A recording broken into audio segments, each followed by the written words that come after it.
সকলকে জয় যিশু। আজ আমরা এই ভিডিওর মাধ্যমে জানব যিশুর পুনরুত্থান ও স্বর্গারোহণ সম্বন্ধে। এই যে বর্তমানকালের মানুষ আমরা কেউই যিশুর জন্ম বা মৃত্যু কোনোটাই দেখিনি, কিন্তু যিশু যে মৃত্যুকে জয় করে উঠেছেন তার ঝুড়ি ঝুড়ি প্রমাণ আমরা আজও পেয়ে থাকি। এই জন্য বললাম, তার কারণ এটাই, যিশুর মৃত্যুর এত বছর পরেও আমরা যখন এই যিশুকে ডাকি তিনি সঙ্গে সঙ্গে আমাদের সাড়া দিয়ে থাকেন।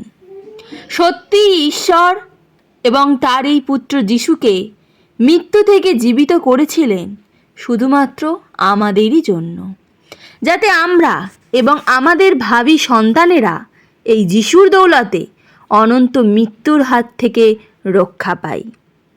তাই প্রিয় ভাই বোন, আসুন একবার দেখে নিই যিশু কিভাবে মৃত্যুকে জয় করে জীবিত হয়ে উঠেছিলেন। যিশুকে যেখানে কবর দেওয়া হয়েছিল সেই স্থানটি লক্ষ্য করে গিয়েছিলেন একদল গালিলের মেয়েরা।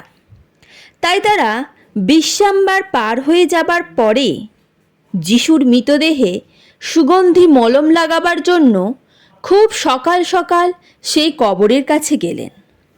পথে যেতে যেতে তারা নিজেদের মধ্যে এই কথাবার্তা বলছিলেন যে ওই কবরের মুখে যে ভারী পাথরটি চাপা দেওয়া হয়েছিল, কে আমাদের জন্য ওই পাথরটা সরিয়ে দেবে যাতে আমরা কবরের মধ্যে ঢুকতে পারি।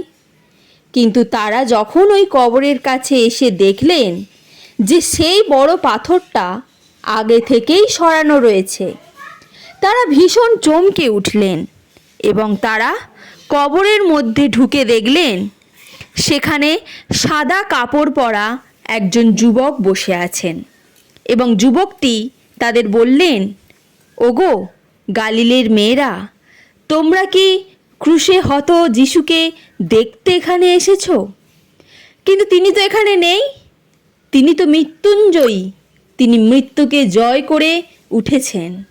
আর তাই তোমরা গিয়ে তার শিষ্যদের এই খবরটা দাও যে তোমাদের প্রভু তোমাদের আগে গালিল প্রদেশে যাচ্ছেন, আর তাকে সেখানেই তোমরা দেখতে পাবে।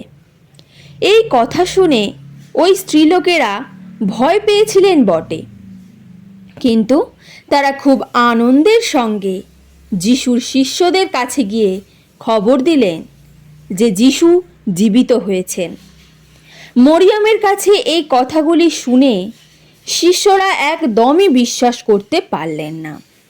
এরপর যিশু অন্য দুজন শিষ্যকেও আলাদাভাবে দেখা দিয়েছিলেন, কিন্তু তাদের সাক্ষ্য এই শিষ্যরা বিশ্বাস করেননি। এরপর শিষ্যরা একদিন যখন একসাথে খাওয়া দাওয়া করছিলেন, এমন সময় যিশু নিজে এসে তাদের দেখা দিলেন এবং তাদের মনের অবিশ্বাসের জন্য তাদেরকে ধমক দিলেন আর বললেন যে স্বর্গের আর পৃথিবীর সমস্ত কর্তৃত্ব আমাকে দেয়া হয়েছে, তাই এখন থেকে সমস্ত লোকেদের কাছে আমার আর আমার পিতার সত্য পরিচয় তোমাদেরকেই জানাতে হবে এবং যারা তোমাদের এই কথায় বিশ্বাস করবে তাদেরকে পিতা পুত্র পবিত্র আত্মার নামে বাপ্তিস্ম দিতে হবে।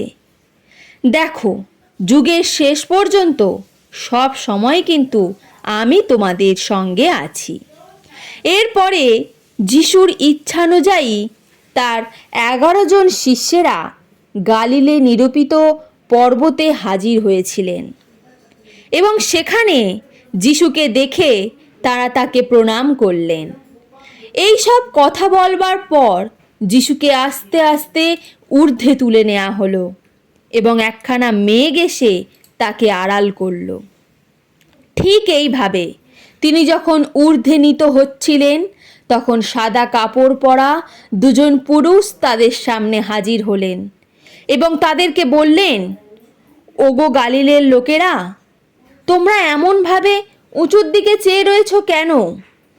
এই যে যিশুকে তোমাদের কাছ থেকে যেভাবে স্বর্গে তুলে নেওয়া হলো, ঠিক সেই রূপে তিনি আবার আসবেন এই পৃথিবীতে। এই কথা শোনার পর শিষ্যরা সেইখান থেকে আবার জেরুজালেম ফিরে এলেন। এটাই ছিল যিশুর স্বর্গে যাবার বিবরণ। জয় যিশু।